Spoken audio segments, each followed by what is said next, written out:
Hi, I'm Yeah. host Ken of Talking with Famous People, and we have with us host Eric. Occasionally on the mic, you might hear whispers from Cooter. Just Cooter today, not Michelle, just Cooter.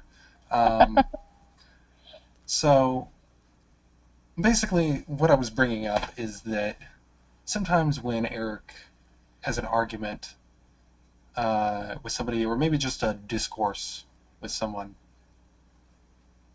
two things actually. The first thing that I had mentioned prior to the start of this video was that, as he informed me, the word would be pedantic or pedantry, this sort of elitist sort of I'm going to use the jargon and the verbiage that I want to use. I don't necessarily care so much if you're following. I'm just going to make the point and it's going to be right because I'm right. At least that's how I perceive it from the outside. It's making a point, as Eric suggested, out of self interest.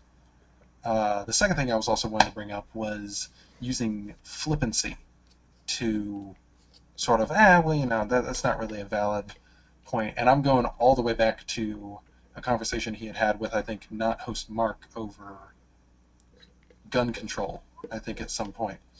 And the words that Eric had used was, it was a very specific conversation, but the words he had used was, instead of saying something along the, well, I don't think that people need firearms because just guns alone aren't necessarily going to hold up against uh, greater arms and technology like aircraft or missiles or things like that. Instead of saying that, he says, well, you're not going to, you know uh, like, you're not going to be able to fight off people with muskets or something like that. This sort of flippant sort of, just sort of, it's like, well, that wouldn't really work, sort of thing, which it's language that I use sometimes, but in the interest of developing the more debative, is debative an adjective form? Can you use that?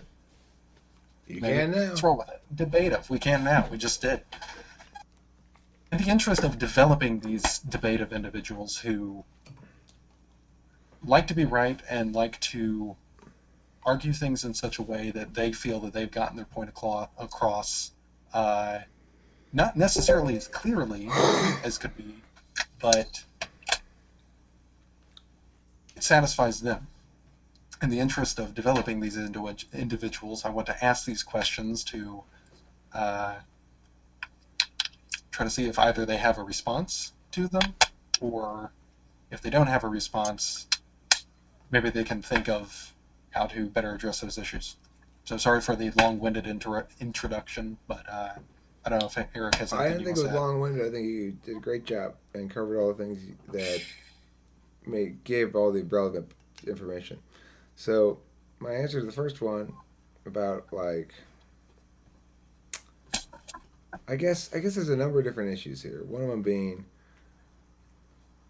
being unnecessarily. See, I mean the right word is enigmatic. Being unnecessarily enigmatic. That's the word I used there after I was about to say it naturally and then held up because it's a big word, right? The reason I use that word is because it is the correct word to use to describe what I mean. And it's precise.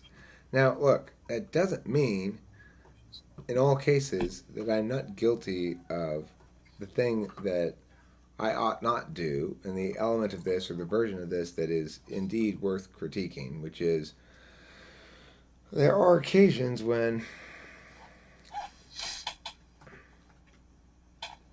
I probably get jargony just for the sake of either muddying shit or like winning by verbosity or something. But or I don't It, explain things. Put it this way: I'll use I almost always it's like this. I'll use a term because I'll use a term and not explain it.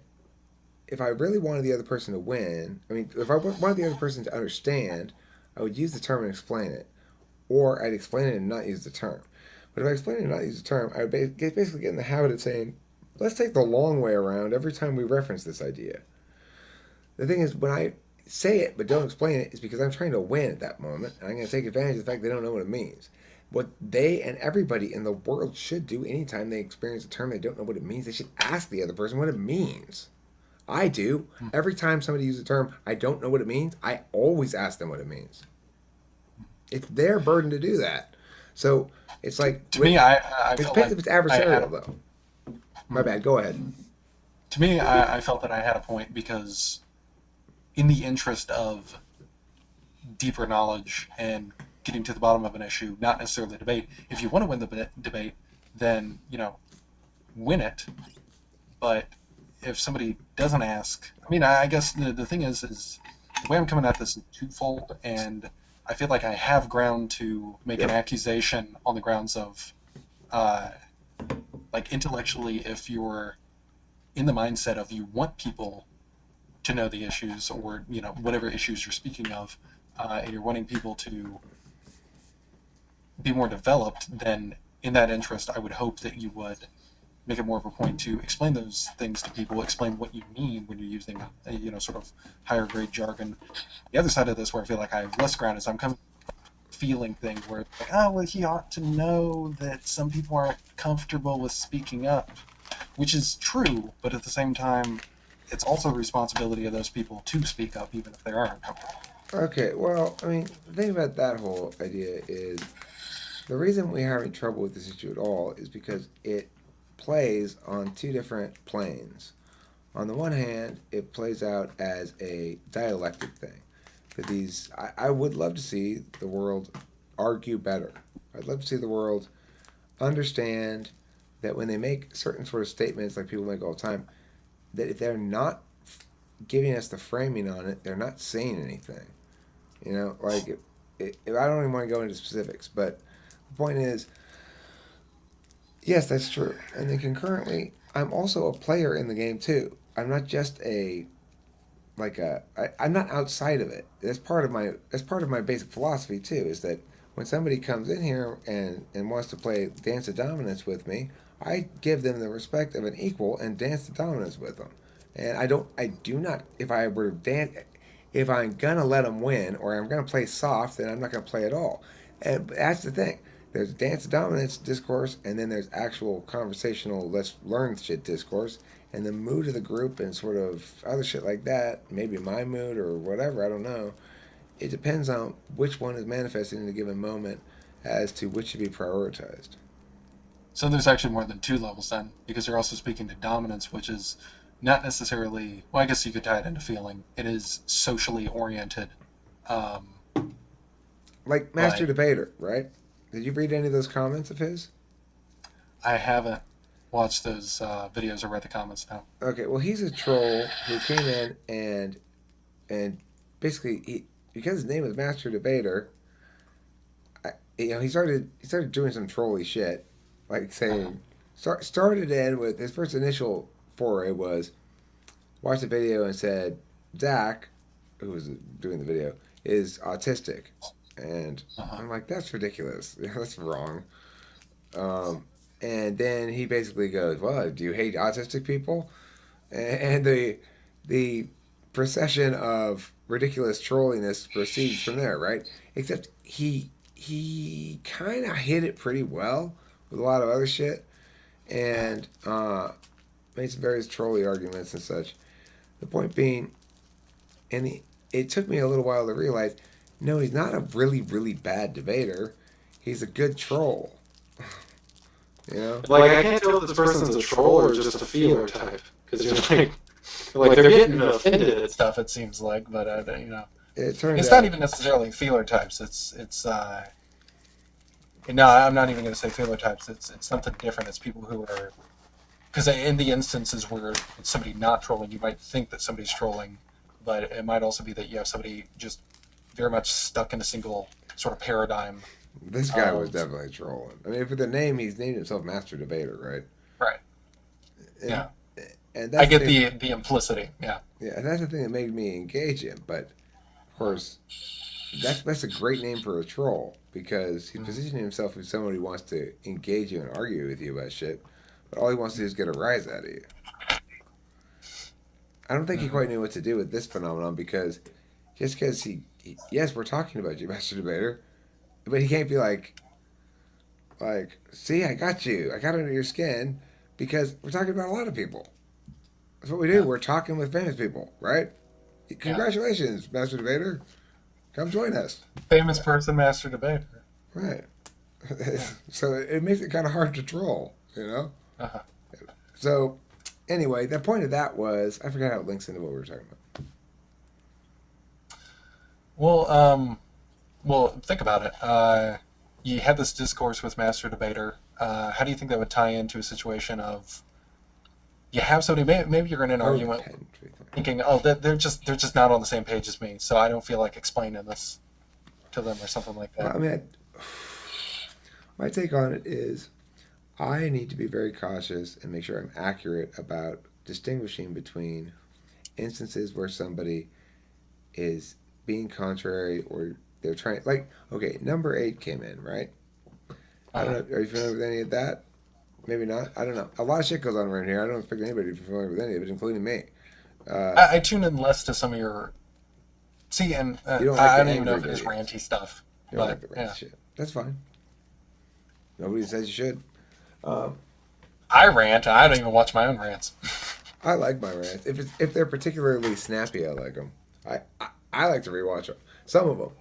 I can tell which videos I think are good by which ones I want to rewatch, which is vast majority I don't ever watch again. I may watch it once right after I make it. Anyway, the point The number is, 8 came in. number 8 came in and he rolled in being the very textbook example of the pedant you're talking about, right?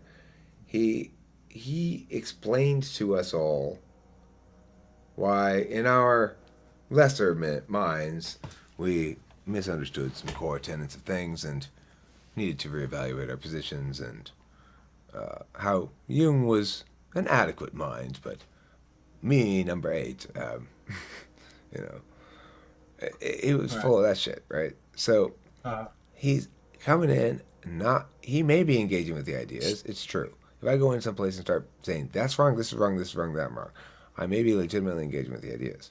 But I have another choice. I could go in FE higher up in the stack, right? Or I could go in um, FE lower in the stack. Because I think to a certain extent, when you come in swinging a big dick like that, FE's already high in the stack. You're coming in and going, I'm boss around here. Or your status offends me because I compare it to my own and think mine ought to be higher. There's that sort of thing going on sometimes. And regardless, he came in big pedant, and I came back at him with big smackdown. And then somebody in the comments pointed out that it's probably not too. It's probably not arrogance. It's probably low self esteem that somebody feels the need to come in and bash on shit. And I'm like, well, yeah, I guess I do that a lot.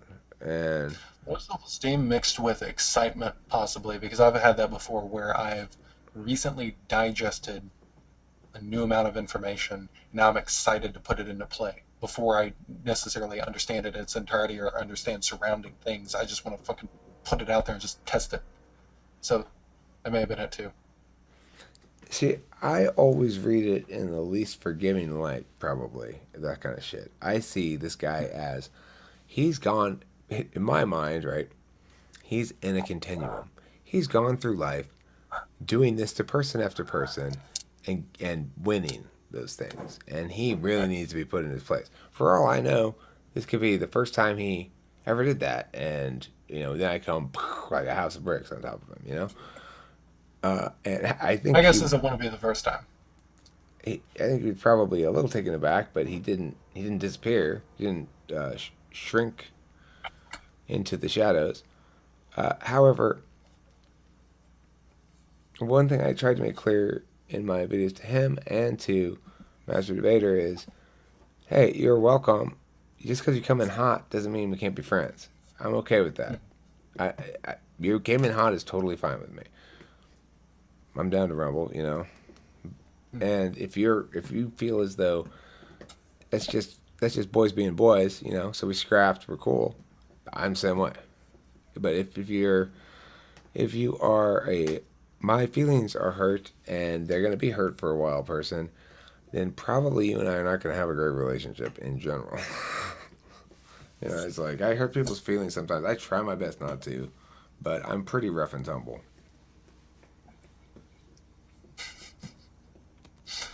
Uh, yeah. As far as the thing just beforehand, when you were talking about being less forgiving, I find myself sometimes. I don't know if I pick it up sort of unconsciously a direction somebody's going in, but I find myself sometimes playing devil's advocate with stuff.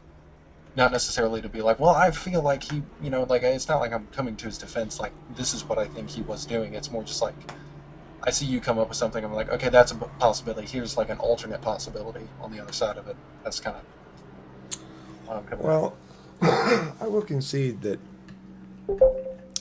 sometimes I still roll pedantic, unnecessarily making things difficult for other people for no good reason. Sometimes I do. Depends on my mood. I'm a little bit moody. I retain that if if it's a if it's a scrap, I retain all fair and a little more. So I'm not so concerned about whether the opponent actually understands what I'm saying. In fact, I'm fine with him displaying his ignorance, and thus the judges are going to side with me because he doesn't even know what the fuck he's talking about, and I do. In that case, it's a zero sum one-on-one thing. Uh, then I got to prioritize winning.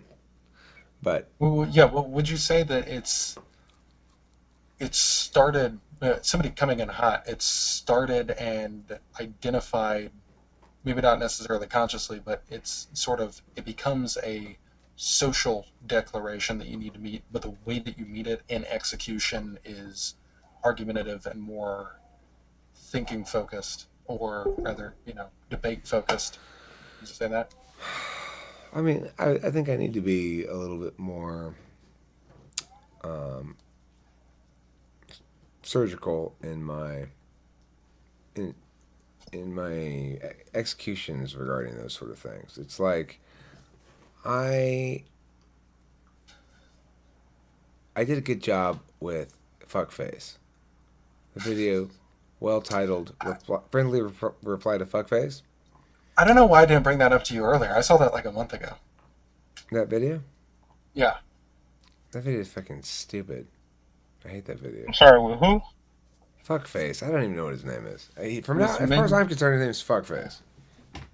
some dude like men going their own way thing or That's something. odd. I don't know. Yeah.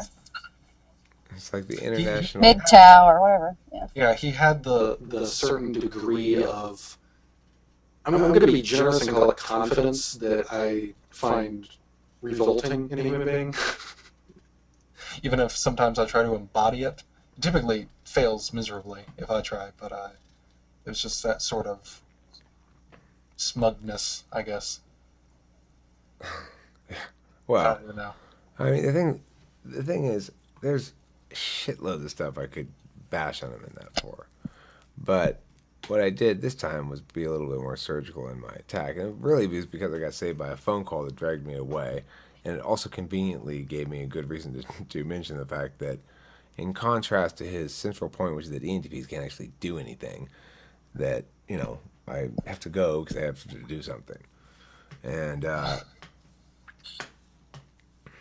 anyway, but I chose to focus that video specifically on the one line where he said, "Well, normally if the kid, if a student doesn't blah blah blah, I'll make them do push-ups." He even said, "I'll force them to do push-ups." Those were his words. And so I just I just hammered that point for a minute or two, saying that's not something to be proud of, dude. That you're forcing people to do shit. And then I contrasted against my video where this I had made just a little while ago where the student was like, I asked her, I'm like, well, what is the thing you keep throwing back in my face? You promise you never force me to do anything. And I'm like, and I don't want to force you to do this. So that's why I'm saying go to debate, because you don't want to do this. I don't want to force you to do this. And I don't even like this. So, you know, let's go to debate. That girl's stubborn as hell. She still doesn't go to debate. Even after I So made a Talking with Fans People video about it.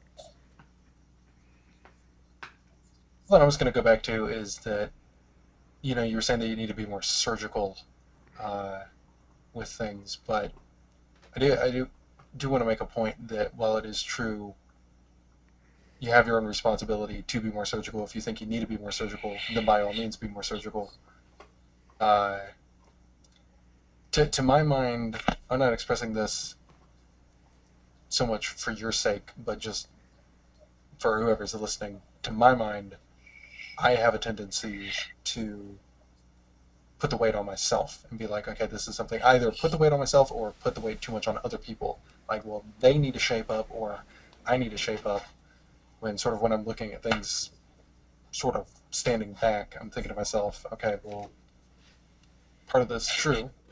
You do need to be more surgical, for no other reason than it would benefit you, I think. Um, but at the same time,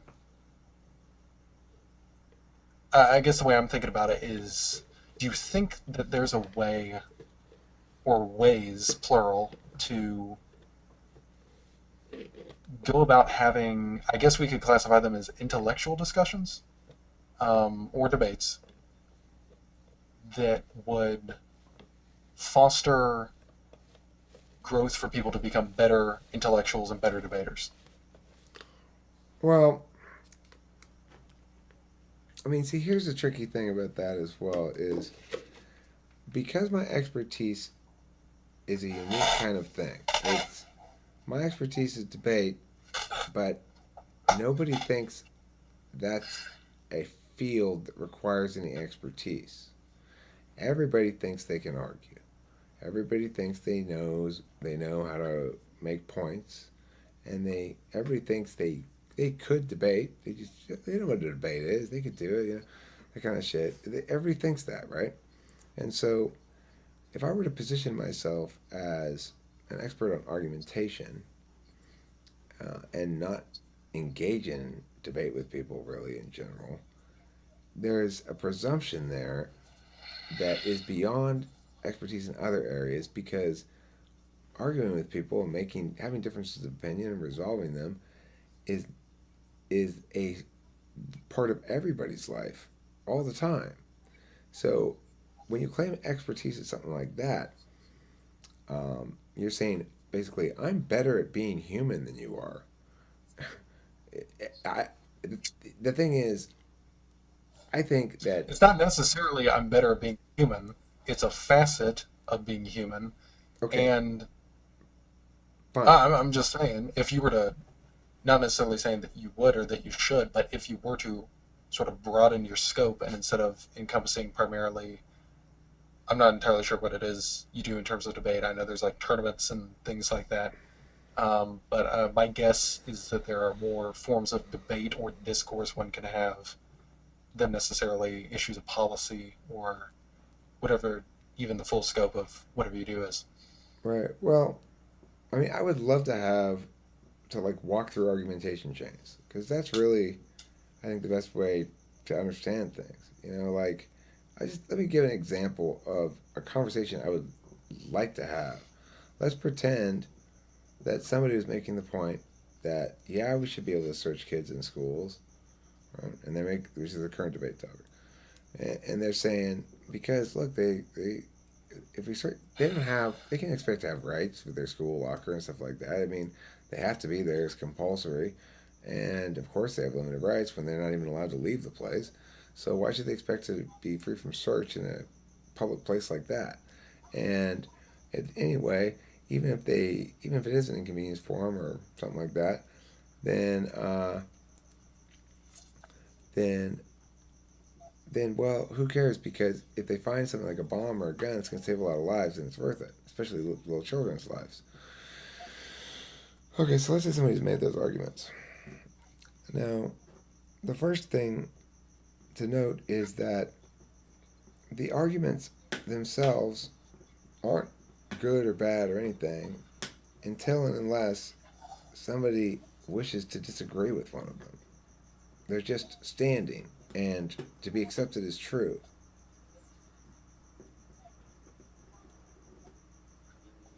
their claims. Here's a normative claim. That's one thing that everybody needs to be able to understand is the distinction between types of claims, right? This is how things are is a descriptive claim. This is how things should be is a normative claim. This is what we ought to do to achieve how things should be is a prescriptive claim. And this is how I think things will be is a predictive claim. So understanding there are four kinds of claims: descriptive, prescriptive, normative, and predictive. Normative being the one that's the should or ought condition, and prescriptive being distinct from it in that it prescribes an action of some sort. We should do this rather than this is how things ought to be. That describes all the kind of claims that we argue about. Descriptive arguments are pointless because you can look up the answer and one person's right. So basically, if men going their own way MBTI channel makes a descriptive claim in a forest and no one's around to hear it, is he still wrong? That sort of thing? Yes. In fact, the consequent of that conditional is always true.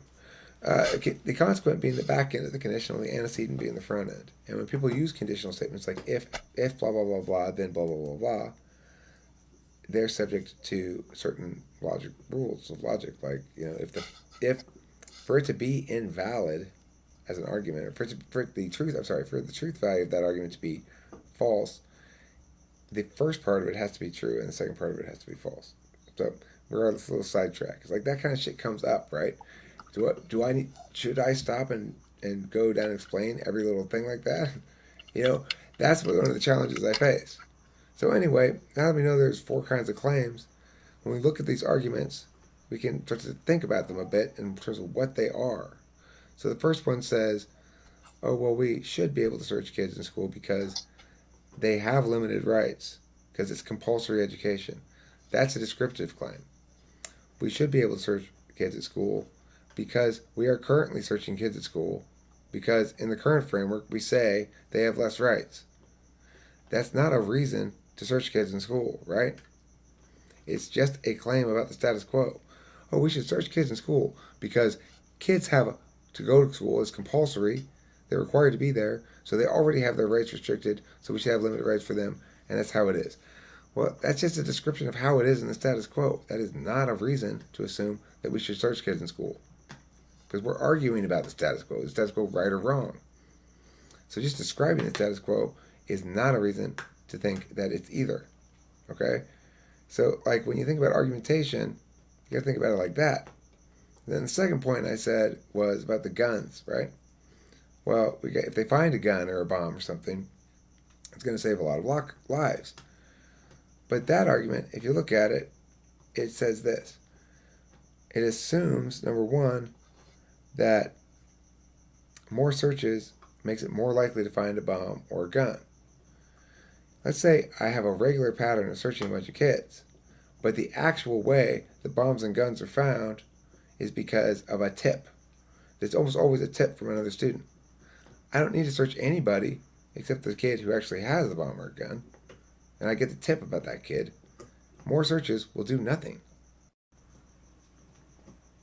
So I could search 1 million people, but if the only way I actually get the right person to search is from a tip, then it doesn't matter whether I search 1 million or 1 people, I still find the same amount of things.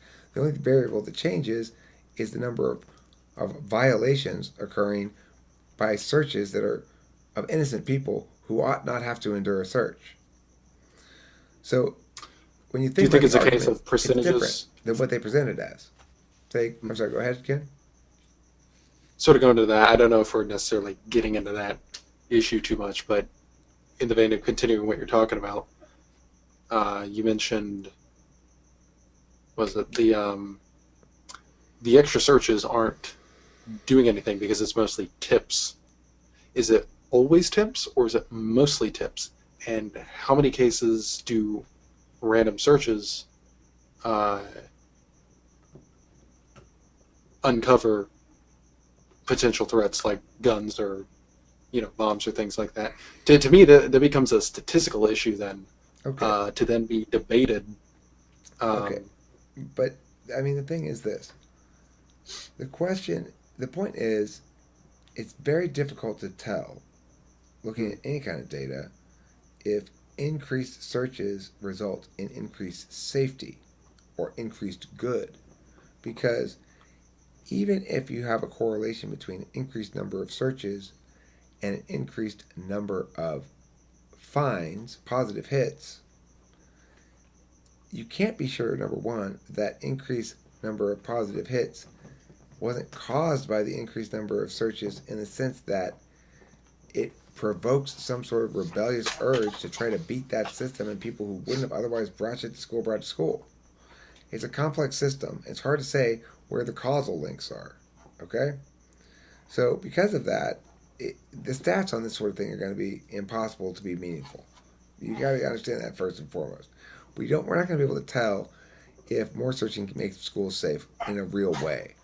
And so, what you got to then determine is what is the warrant you're actually making.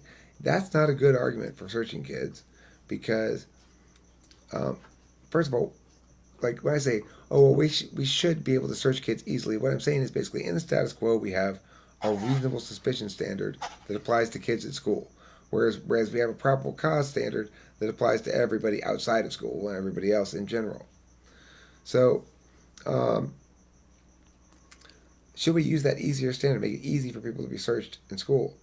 Well, the answer also needs to account for the fact that people are experiencing harms when they're searched. It's easy for us to say, well, it's no harm for you to be searched because we don't know the circumstances and what that search does to that individual person in the context of their identity and their life and all that other kind of stuff. What we There do is an know is issue of that authority. it is an example of somebody experiencing coercion and being forced to undergo something they don't want to undergo. So, one harm is that sometimes the search is executed in an abusive fashion, like the strip search of these girls who had drugs, or the cavity search of Dennis Eckert in New Mexico. That wasn't a student, but same principle, you know. Uh, the other reason that we have to have significant pause about it is if we are measuring on terms of harms and benefits, we have to factor in the harms of enforcement. Finding kids who can be jailed for having drugs and it means more kids in jail, that is not necessarily something we want to have happen. Unless you're one of those people who's like, well, you know, they deserve it. They're drug pushers. Get those drug pushers off my kids' campus. I don't want them anywhere near my good kids. Those bad kids need to be put in jail. If you're one of those kind of morons, then fine. But, um, you know, it's like that's not something any sane person wants or thinks is a good idea. Oh, caught Johnny with pot. Let's put him in jail. More searches are almost always going to result in finding drugs anyway. That's what most of the searches are about. And so you have to buy into the notion that catching kids with drugs is a good thing. I don't buy into that notion. So, I mean, that's what the argument comes down to, really. If you really want to be like impacts wise, who actually is it impacting and why? It's that. Do you think catching kids with drugs is good or not? People want to say, well, weapons, you know. Well, I mean, first of all, it's a silly idea because if little Johnny brings a gun to school and wants to shoot people, he either should do it when he first gets there because that's the only sensible thing to do. You're going to go kill everybody, you might as well do it right away. Or he maybe changed his mind. That's why he put it in his locker. He decided not to do it. And maybe we ought to give him the chance to not be branded as a terrorist and to take the gun home and regret his bad decision.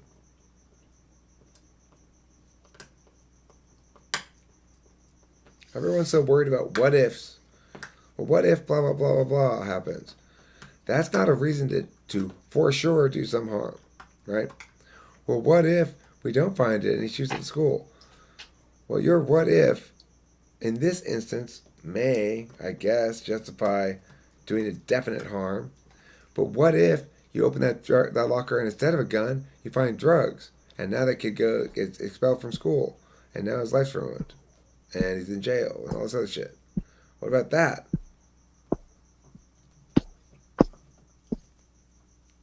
So that's why I'm opposed to searching in general, but that's not what we're on the topic.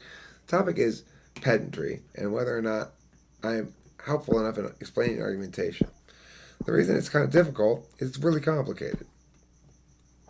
But it's not, it's all perfectly logical and it makes perfect sense. It's just people aren't in the habit of thinking about it from a fully detached perspective. Almost everybody has a position on something and they want that position to be right.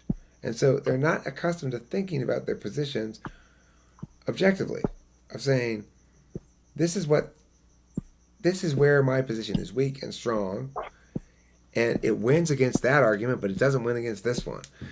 They don't think of their arguments as in that terms of like winning against this, losing against that. They think of it in terms of true or false, and that's why people don't just need to learn a couple of terms; they learn to think about arguments differently as a whole.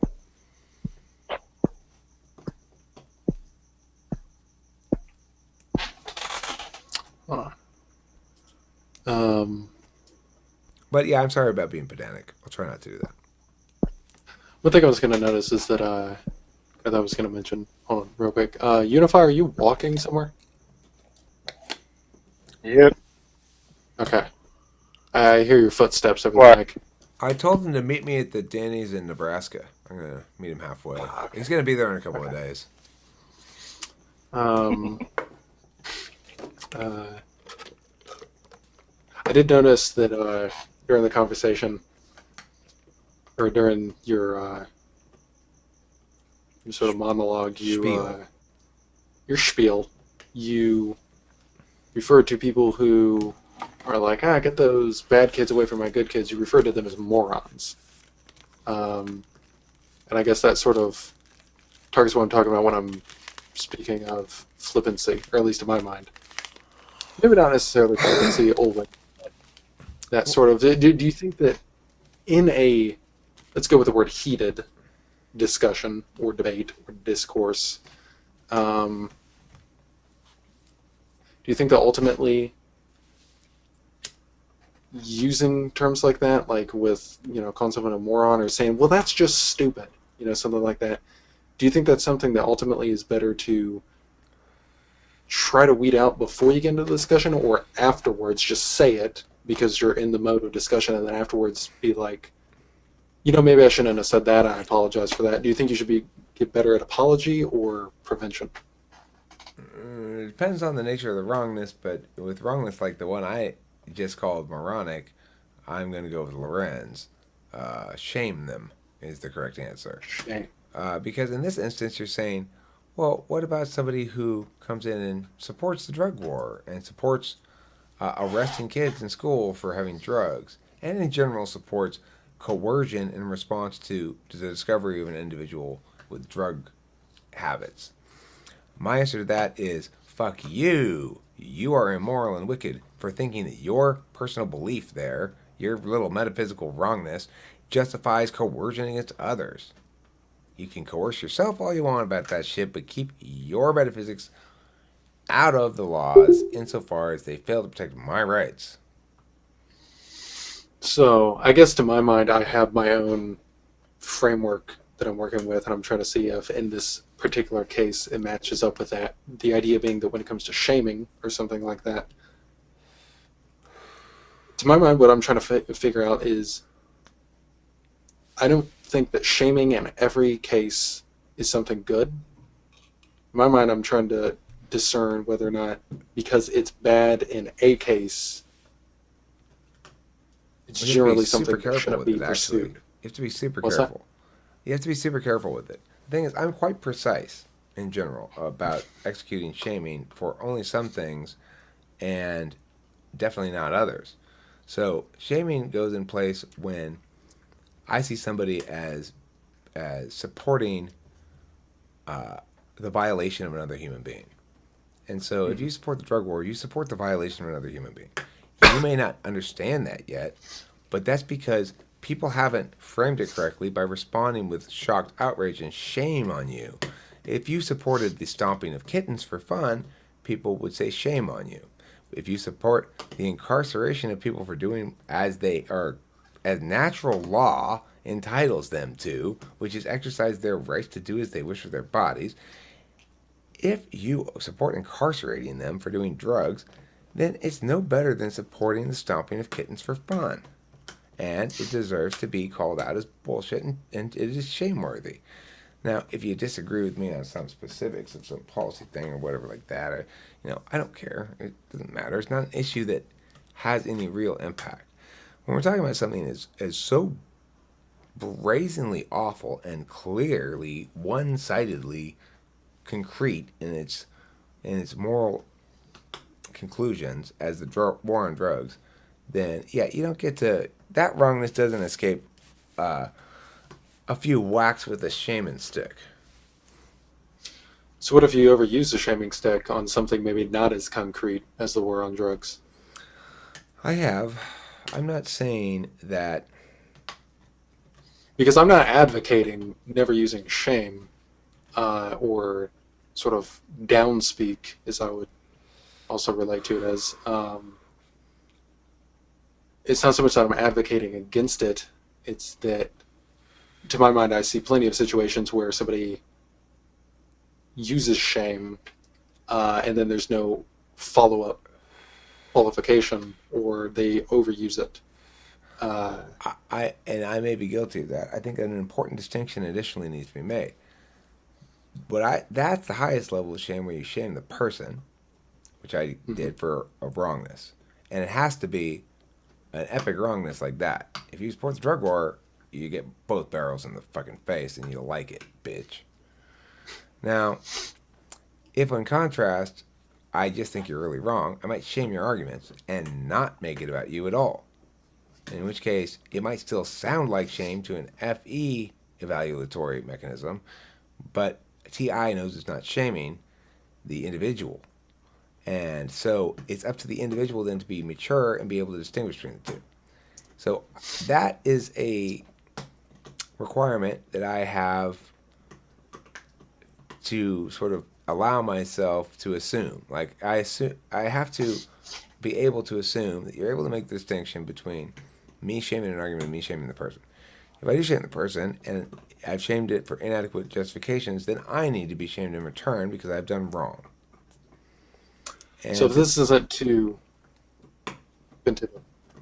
and part of my making sure that I'm not hypocritical about this sort of shit is I really enjoy conversations like this because they keep me honest. They keep me attending to uh, my own tendencies to overreach sometimes, which exist. Sometimes I make mistakes. I do overreach. Sometimes I crush too hard. I felt like that about number eight. I felt like that about, especially after I read that number eight probably it was actually an exhibition of low self esteem. Then I really felt bad about it. That's the other thing. I don't. I love playing with with all the restraints taken off if I can. But it's almost never I can play at that level because nobody deserves that. So I have to be consciously uh, aware of all that shit. It's a difficult calculus to keep track of, in some sense, and one it's difficult lines to balance and walk all the time. I may or may not always be perfect, but I do my best. Try to get better. So without being, well, sort of an obscure question, uh, not defined enough, in relation to what we've been talking about, where do you think your responsibility in terms of shaming, where do you think your responsibility to use the tool correctly ends and someone else's responsibility to learn how to take a hit begins? I don't.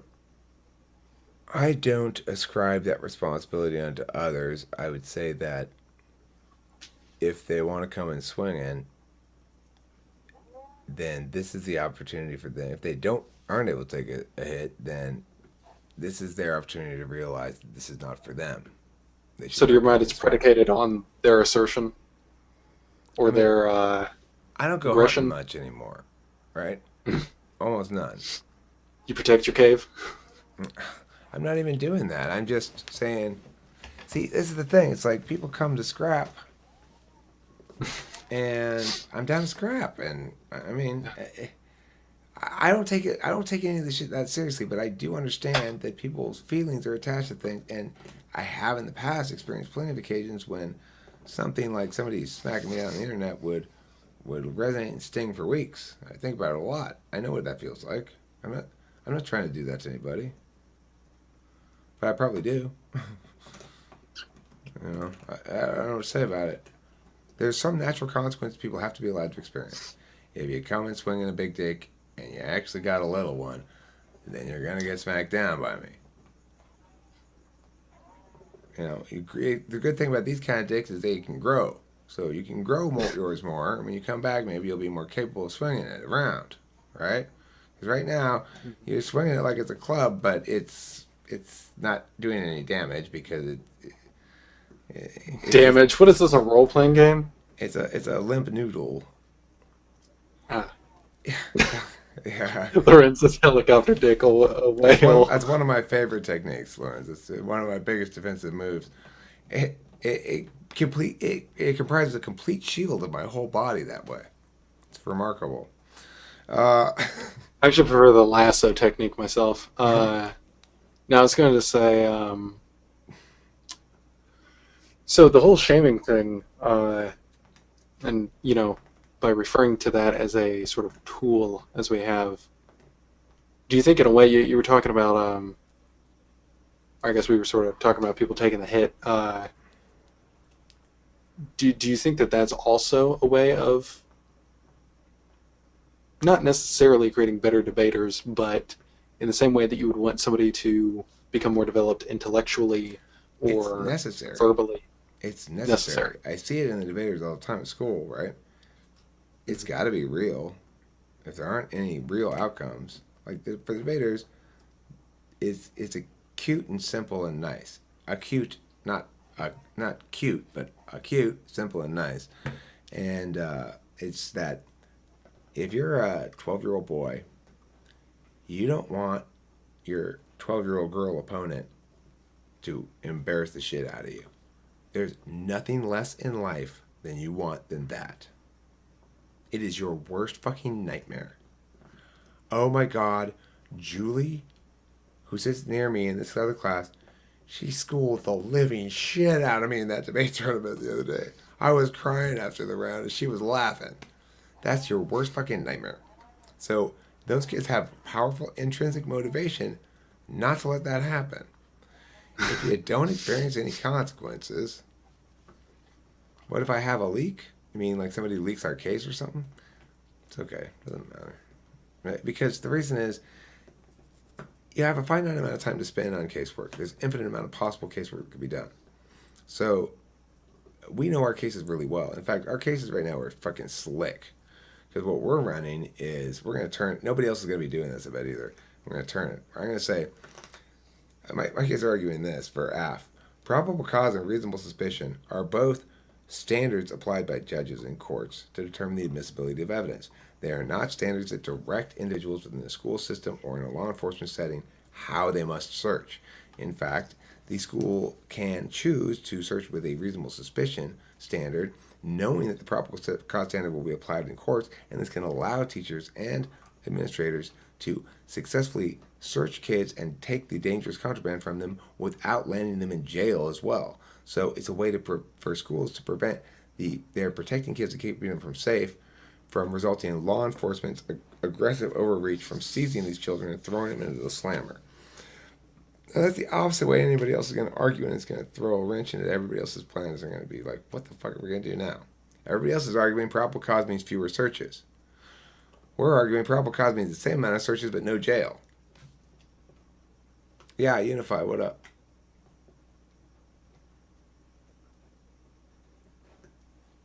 Fomfries? Oh, for Perez. Yeah, I am, but not right now. What I'm trying to do is, I want to see what happens with this thing. I keep getting the sense from a lot of people that with the addition of the always open room, and if we can get the architecture of the concept to really fall into place with the ease of access for everybody um, to the raw files and being able to use it and somehow make it easy for them to edit and upload it or something like that, get that component in place, then it'll like blow up big or something. I don't know if that's true, but I I feel like something is going on, right? So it seems like it has a lot of potential. So anyway, if that were to get big and have more of a platform and have more money and shit, then absolutely. Then I'd be a seriously viable candidate for president. Then I will absolutely run. Am I a viable candidate if I do run? Of course. If I were well funded and shit like that, hell yeah, I'm a viable candidate. Because I mean, at some point, somebody will have to respond to shit I say. They won't be able to run forever.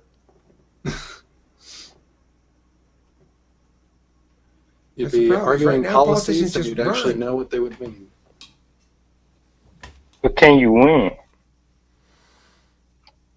I mean, just running would be a victory if I got enough. If I got national attention, it would be an absolute victory because I, that would successfully change the way people talk and think about politics. yeah, I don't know if winning would necessarily be that much of a victory in the Yeah. current political climate. I think probably gaining notoriety from people, getting your ideas out there more, and then I think running for president and then failing is probably the better option. Um, because you ran for president, you got notoriety. If you make it further, great. But then when you're done, you now have the freedom to do what you're probably planning on doing anyway. Did You're it not work stuck. for Bernie? Bernie's not Eric. No. I'm Bernie doesn't catering this require himself to primarily be to right. Point. besides. Eric's he's got just enough bolts loose that he both knows what he's talking about and he's crazy enough to actually come up with proper ideas about things. That's the thing. It's not just Eric debating issues or talking about policies. He also has his own ideas, which most of the time when I'm looking at politicians, I'm not sure there's much going on inside except for, remembering their script. Um, you're right though, Ken. I don't actually want to win it, and Yeah. the reason is because Because then you're tied. I don't want that job. It's a pain in the ass. Mm. If I do win it though, I would. It doesn't mean I won't try to win it. I will do this as a civic duty, as a civic duty as an American. I'm willing to try to win it my hardest, and if I do win it, I will serve one term. I've already stated many times I will only serve one term, so I don't want to serve 2 terms. That sounds like a pain in the ass. Sounds like 8 fucking years. Hell no. Would you be willing to hold smaller offices?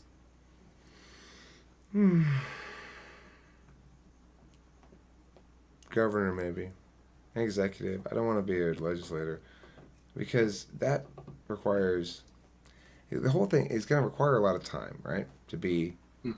To do this job. So president makes sense. It's going to occupy my time, fine, because then you're president, and I mean, first of all, it'll be really, really good for my YouTube channel because I'm going to plan to YouTube basically live stream the presidency 24 hours a day. When I'm sleeping, there'll be live stream of me sleeping. The only thing it's not going to be is me going to the bathroom, taking a shower, or having sex. And when I'm president, I'll be able to get chicks no problem. I'll get a mate when I'm president. I'll be like, okay, I'm president now. Come on, chicks. And they're still like, oh, you've got to be kidding me, guys. Come on. Maybe if you were Obama, maybe. I became president to get some pussy, and you guys still don't want me? Yeah. This is on record. You know that, right? Well, I know. I know, but see, this is the thing. This is not a Trump joke where I actually am a misogynist and a feminist who thinks that it's okay to grab chicks. I'm not that person at all. That's He why just joking around. when I make that joke, it's a different kind of joke. I'm joking about douchebags like fucking Trump. If I make a joke like that, I'm not actually being that douchebag. This is one of those things that America's going to have to come to realize is that the sound bites of somebody sometimes are what they sound like and sometimes need to be contextualized.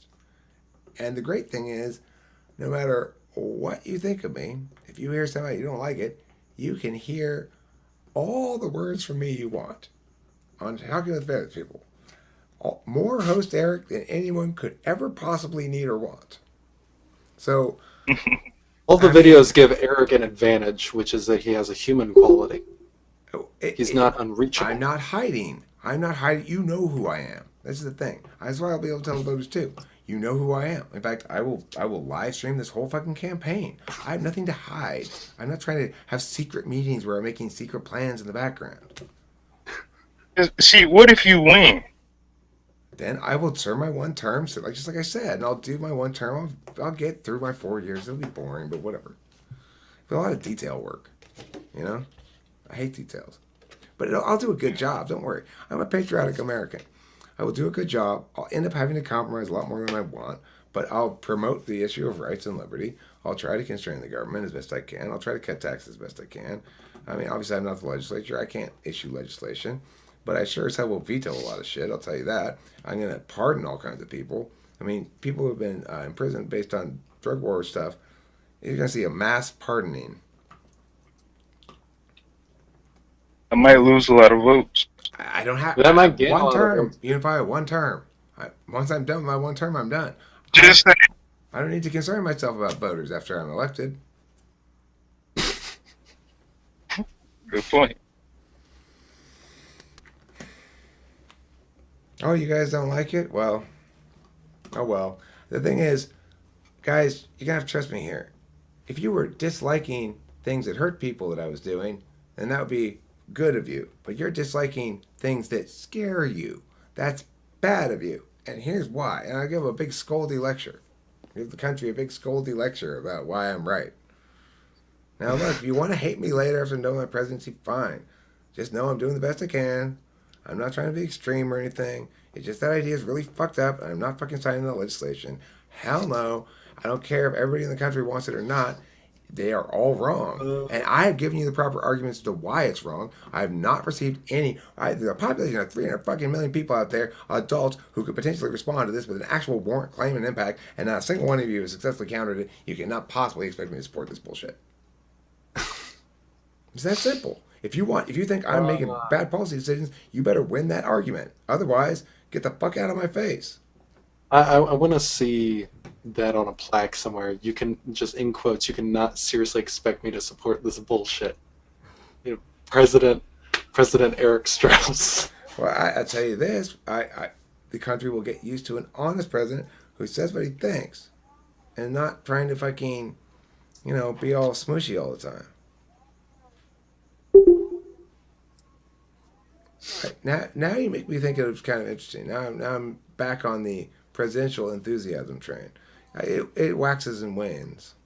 If it doesn't work out, or if governor doesn't work out, at least try to shoot for mayor, just for a little while, and then let's turn Temple County into a paradise. The mayor might be hard. Either through government channels or by your own machinations. Unify, why do you think mayor might be harder? Well, at least as president, you got people around you that can tell you what to do. As mayor, you don't have that.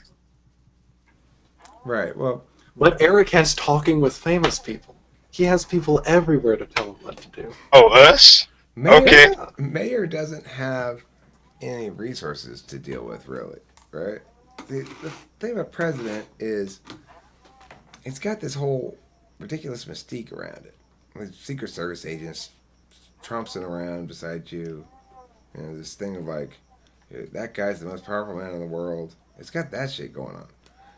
That shit needs to If it doesn't work out, just if that doesn't work out, then just run for Pope or something. I don't know. Just all the formalities got to go. In a straight presidency, there are no more suits, walking around suits. No more Mr. President. My name's Eric.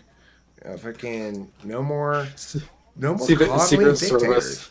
No more coddling other people's countries either with their fucking wrongness and their stupidity and their preferring the status quo, normalcy, and symbols of competency over actual competency. I want to find the most professional looking and professionally executed fucking wrong person in the government and say, now let's talk about Joe over here. Look how fucking many symbols of competence he has. And look how fucking wrong he is. Now the lesson today, children, is don't believe symbols of competence. They're lies on pieces of paper with fancy gold embossing. I could just see a headline image of Eric yelling at someone like Putin, and behind him is just Secret Service agents dressed in Hawaiian shirts. Right. With gun-shaped bulges right here. like a really, really poorly hidden AK-47 or something. I would scold Putin. I'd scold the shit out of him. He deserves to be The scolded. question is, would he kill you back? That's the question. Well, I mean, look, I like to keep things rhetorical, but if they don't keep things rhetorical, then they've mistaken my fondness for discourse for weakness, and that would be a terrible, terrible mistake on their part. Eric's like, all right, we're going to settle this. We're going to do a duel, me and you. I mean, that's 10 what paces. I would prefer to do that. Actually, that's a good idea. Instead of going to war, I would say, all right, Putin, come on. You get a gun? I'll get a gun. Let's have a duel. If you kill me, you still don't get to do what you want, but at least now you have to take the risk of dying. Since you're so eager to see everybody get attacked and shit. You are so eager to see those people use violence against each other, our soldiers and their soldiers. Instead, why don't you come fucking fist fight me? Forget the guns. Let's have a fist fight to the death, Putin. No, let's not do. And look, You're gonna die, I'm Eric. incapable of having a fist fight to the death. But you don't know how bony my knees are. Anyway, If you do fist fight, record it, My, put it on the channel. Oh yeah, we would be live streamed. Me and Putin Eric- fist fighting to the death. Eric could probably. I just imagine some scenario where it's like he just goes and immediately starts tickling him, and that's how Eric gets the upper hand. Just like goes in like that, and then just once he gets on top of him, just starts throwing bony knees or something. I don't know. He enters the fight, and when Putin goes to get near him, he just like throws confetti in his face, and then just WWE pile drives or something. I don't know. I don't know what Eric's tactics I'd are. cheat. I'd have the fist fight scheduled on American soil. And as soon as the bell rings, we're going like this. I say, okay, now, and our 60ers just shoot up. That's a bad example. That's perfect. You gotta look, I lead won the by- fight. I won the fist fight. My fists were made of metal and flew at very high velocity. Eric, your fists are suspiciously shaped like bullets. What knocked you happened out, to your didn't they, hands? Putin? I mean, the thing is, here's the deal. Putin wouldn't agree to that, right? But he'd have to because he's got this weird masculinity thing. And I would taunt him. I'd be like, oh, Putin is a pussy. Maybe not to the death. You got to challenge him to some sort of a duel. Okay, But it's like it has to be serious enough that he's not going to be like, nah, a that's knife just fight. dumb. A knife fight. Knife fight. He's still probably going to kill. Chess. What did you say, Unify? Chess. Just play chess. No, it's got to be violent because he wants to go to war, right? He wants violence, so it has to be violent. Now, look, what I'm saying here is, it's okay. You improve you improve your odds by saying, me and you plus each of our 10 best guys, because at least then there's enough of a balance. Like hopefully your 10 best guys are enough to help turn the tide. That way, it's not like No, I want to just me and because Putin. you're gonna die. I want to just me and Putin. Maybe staffs, like sticks, or something. Or whatever. It could just be fist fighting. It doesn't have to be the death, but it should be. It should. Me and you, Putin, romp in the ball pit. It should. It No, should this is pose a what risk. This is what you do. You play chess. and for every pawn taken, somebody loses a finger. Jesus. Uh, see, I, Fair enough. You right? okay, I can't lose my fingers. So for some reason, I'm okay with fighting to the death and dying, but I'm not okay with having my fingers chopped off because I play guitar. Eric wants to like hold his chest and like reach out and be like, "Remember my legacy," like that. He doesn't want to get one finger individually Well, why chopped aren't? away. But look, the thing is, the point isn't whether or not what happens after the fight. The point is, it's the right move to make as a world leader. To say, if you really want to go to war, Kim Jong Il, you and me, let's throw down. We can have a fight to the death. That way, you get to experience the glory of war yourself. I might kill you, but you'll probably kill me because I'm a shitty fighter. But at least there's a chance I'll kill you. Now you get to experience what it means to send somebody to war instead of just sitting in your rich office going, I'm such a good leader. You know? This is a problem. You talk about. I mean, it seemed like you want to change a system, right? I what I want to do is make demonstrate how certain arguments should never win. And they should never win. And the only reason they continue to win is because they haven't been publicly shamed as bad arguments yet. Enough. They haven't been publicly shamed on a big enough stage as bad arguments. The reason why Putin or Kim Jong Il can get away with their shit. Well, Kim Jong Il's a different story. They're so insular that they've made themselves immune to any sort of language based attack. Just fly tiny drones over North Korea and just like drop magazines and shit. I mean, that's the Just thing books. is discourse is the answer. Even dictators usually will only make arguments that they think at least sort of sound good. They're not going to say, "Oh, we just what happened was, you see, our planes were carrying the bombs across there to transport them, and I know there was 20 planes. Each of them accidentally, one bomb accidentally fell out of the plane and landed there. It was completely an accident. 20 consecutive accidents. We're sorry." They're not going to say it because it's not believable. Nobody's going to buy it, right? Too high a rhetorical hill. So, what do you? We need to make sure that arguments that are currently supporting people's weight, even though they're flimsy as hell, that those who would like to see those arguments not support the weight of the others be empowered with the correct responses. We don't have to worry about what's true or what's not true.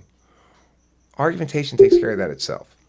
What we have to make sure is that people are equipped with the tools they need to shame the shit out of particular kinds of bad arguments until people don't use them anymore. When people don't use bad arguments anymore and only good arguments are left, then the correct course of action will always take place because the good arguments are the ones that preclude bad action. They don't indicate good action.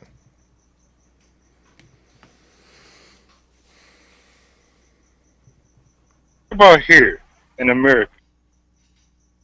Because Murder. bad arguments This is can the land lose, of the but free. Go ahead, Unify. yeah, we got Trump and Clinton leading. That's a shame because most people don't like either one of them.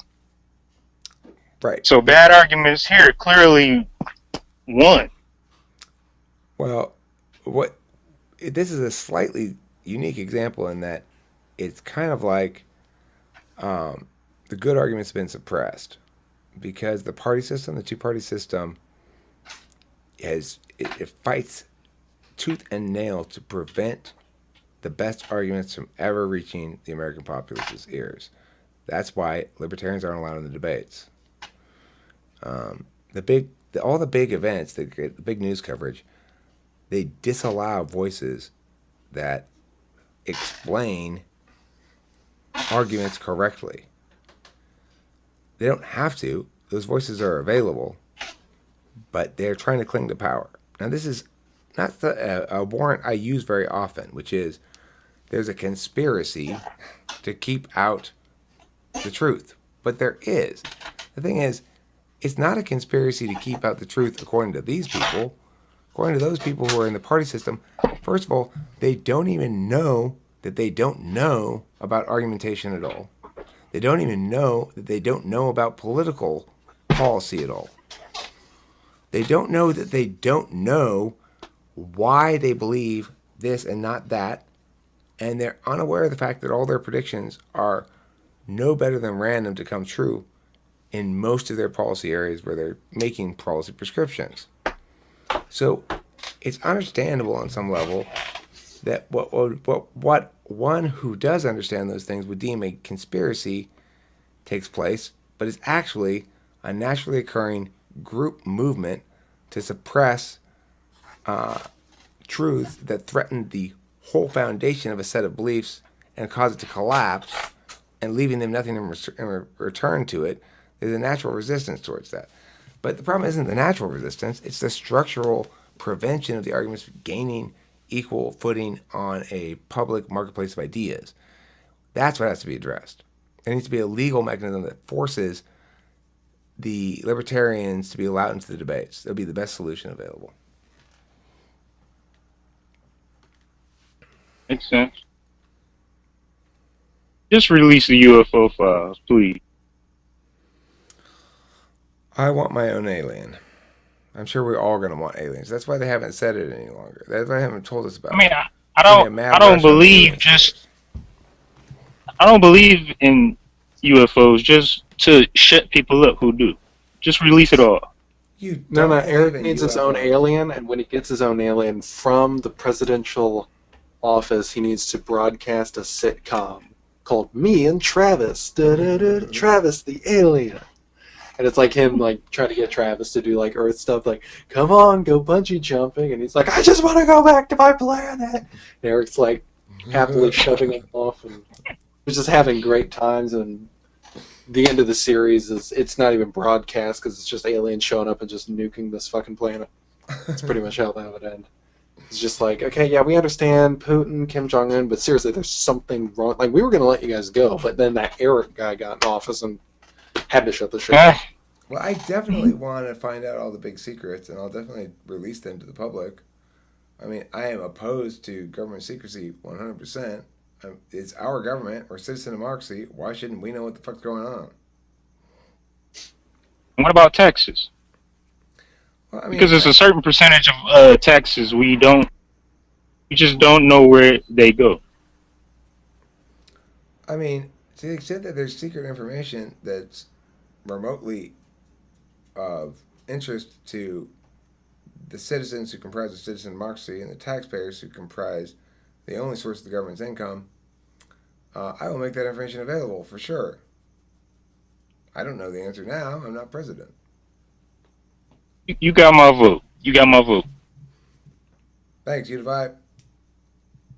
Yeah, my question, the question that's really burning in my mind more than anything else is, what have they been doing to the government cheese recently? It used to be better. Do they still have it, government cheese? I don't know. My dad used to get government cheese when he was like a kid in the 70s. They used to have it, for sure. But, yeah, I don't think they have that anymore. They have things like, now they've got, what's that called? Whisk or something? It's like women and infant children get milk for free. WIC. Yeah. Yeah. Okay. They have that instead. So, are we still at the end of this Pedantics video? Or what? Is that what this video is still? Yeah, you're going to have to split it. Or something, I don't know. I ain't going to split it, girl. This is Okay. 1 minute, 13 seconds of pure gold. 1 minute and 13 seconds? Yeah, 1 hour and This is being 13 recorded? minutes. Okay. 1 hour and 14 minutes now. That's how long Okay. this episode is. Pure gold. That one video I'd put up, like the archetypes video, like basically the 3 hour long video I had put up, it has it's getting close to 60 views and no thumbs up and no thumbs down. That's what I call a meh video. That's just, people like, yeah, it was a video. All right, let me stop this one, and then let's talk about the meaning of various things on YouTube and the complications of making meaning about the various things on YouTube.